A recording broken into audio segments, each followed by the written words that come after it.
হযরতে জাবির রাদিয়াল্লাহু তাআলা আনহু বলছেন, একবার আমরা বিদেশে আছি, বিদেশে থাকা অবস্থাতে আমাদের সাথীদের মধ্যে কোনো একজন সাথীর কাছে আড়াল থেকে কোন দুশমন যে একটা পাথর মারলো, তো পাথরের আঘাতে কি হলো, সাজ্জা রাসাহু, তার মাথাটা ফেটে গেল। যখন মাথাটা ফেটে গেছে, রক্তাক্ত হয়ে গেছে, এই সাহাবী বেচারি ওতে ছাই লাগিয়ে খেজুরের চাটাইকে পুড়িয়ে সেখানে লাগিয়ে ব্যান্ডেজ করে রেখেছে মাথাটা। এটাই ওষুধ সেই যুগে। রাতের বেলায় বিষাক্ত দেহ মন পড়ে আসে নিজের খিমাতে, মিলিটারি মানুষ, আল্লাহ কি বলবো আর, যেখানে বাঘের ভয় সেখানে সন্ধ্যা হয়। ওই রাত্রিতেই বেচারির স্বপ্নদোষ হয়ে গেল। এখন স্বপ্নদোষ হয়ে যেতে গেলে তাকে তো পাক হতে হবে, তো পাক হওয়ার জন্য বলছে মাথা ফাটা, আর এই অবস্থাতে পানি ঢালবো, যদি কোনো ক্ষতি করে দেয়। তখন সাথীদেরকে জিজ্ঞেস করে বলছেন, হাল্লি মিন সাবিলিন এলা তায়াম্মুমে, সাথীরা তোমরা কেউ কি জানো আমার মতো লোকটা তায়াম্মুম করতে পাবে কি পাবে না? তখন সাথীরা বলছে, তুমি তো বাহাল তবিয়তের লোক, তোমার মাথাটাই মাত্র ফেটেছে, তুমি কিসের জন্য তায়াম্মুম করবে? তায়াম্মুম করা তোমার চলবে না, তোমাকে গোসল করতেই হবে, না হলে তুমি পাক হবে না। কি করবে? রাত্রি 1টার সময়তে বালতিতে পানি নিয়ে ছচ্ছর করে ঢেলে গোসল করে নিলেন। ফাটা জায়গাতে জল ঢুকে গেল। যখন জল ঢুকে গেল ফাটা জায়গা দিয়ে, এটা মানে বৃহত্তর আকার ধারণ করলো, বেচারি আর বাঁচল না, ওই রাস্তাতেই মরে গেল। বাড়ি এসে রসুলুল্লাহকে সাহাবীরা বলছেন ঘটনা, এই আল্লাহ রসুল। তখন নবীজি বলছেন, ইন্না দাওয়া আল আইয়ে আসলা আসওয়ালো, যারা মূর্খ মানুষ হবে, কোনো মশলা জানবে না, তার ওষুধ হলো কাউকে জিজ্ঞাসা করে জেনে নেওয়া। ওরে আমার সাথীরা, তোমরা এতটি লোক ছিলে, কেউ কেন তোমরা বললে না যে তোমার জন্য তায়াম্মুম করা চলবে? তোমরা সেই লোকটাকে হুকুম দিলে যে না তায়াম্মুম চলবে না, তোমাকে গোসল করতেই হবে।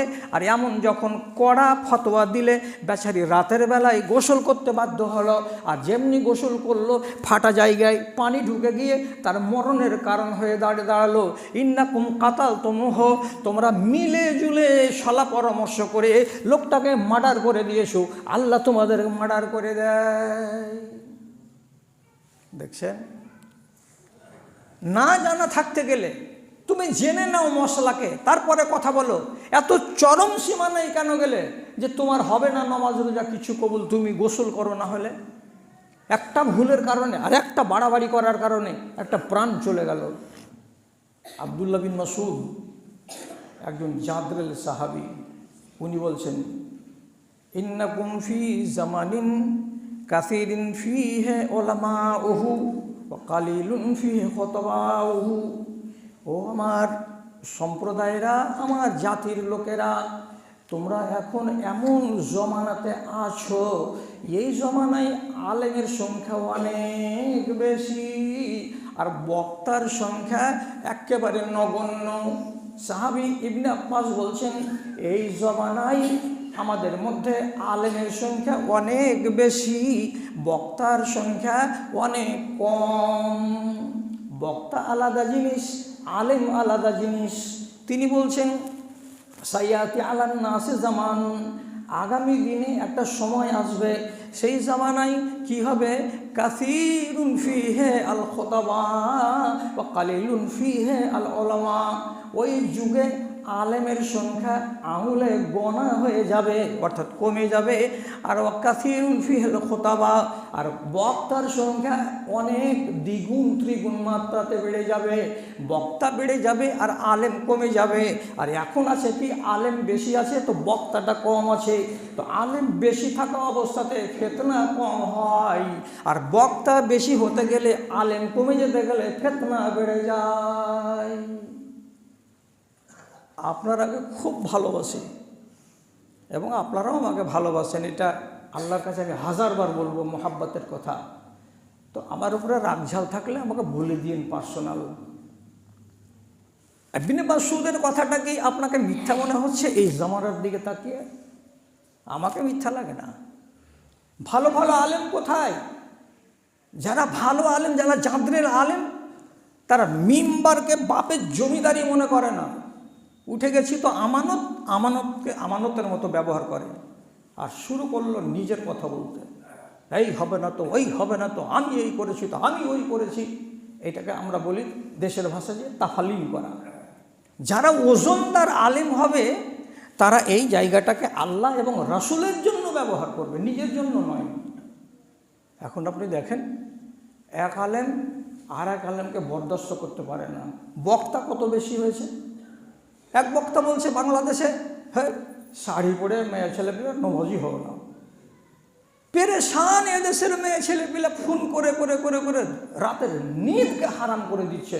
বলি সাহেব, নাইটি পরে নামাজ হবে? হবে। বলছেন না, বাংলাদেশের উমুক বলছে হবে না। কি করবো এখন বলেন তো? আমাদের এই দেশের কোনো আলেম মিম্বারে দাঁড়িয়ে 25 মিনিটের খুতবাটাকে শুধু একটাই কথা, জানাজার নামাজে একবার খালি বলবেন আসসালামু আলাইকুম ওয়া রাহমাতুল্লাহ, এদিকে বলছে না, একটাই সালাম। এখন ইবনে আল্লামা আলবানী রাহমাতুল্লাহ আলাই এই শতাব্দীর, এই গত শতাব্দীর জাদরেল আলেম, বিশ্ববিখ্যাত আলেম, উনি নিজের তাহকিকে লিখছেন, 2 সালাম দেওয়া যেমন জায়েজ, 1 সালাম দেওয়া তেমনি জায়েজ। এটা হাদিস যেমন সহি, ওটা হাদিস তেমন সহি। কেউ যদি 1 সালাম দেয় তো দেওয়া চলবে, কেউ যদি 2 সালাম দেয় তো সেটাও দেওয়া চলবে। এটার পিছনে তোমাকে খরচ করতে হবে না শক্তি, আর এটার জন্য মারামারি করতে যেও না। এখন ওর যুদ্ধ, যারা 2 সালাম দিচ্ছে তারা ভুল, তারা বেদাতি, এটা বাড়াবাড়ি নয়। জুমার দিনে 2 আজান, একদল লোক বলছে যারা 2 আজান দিবে তারা বেদাতি, ওদের মসজিদের নামাজ পড়া উচিত নয়।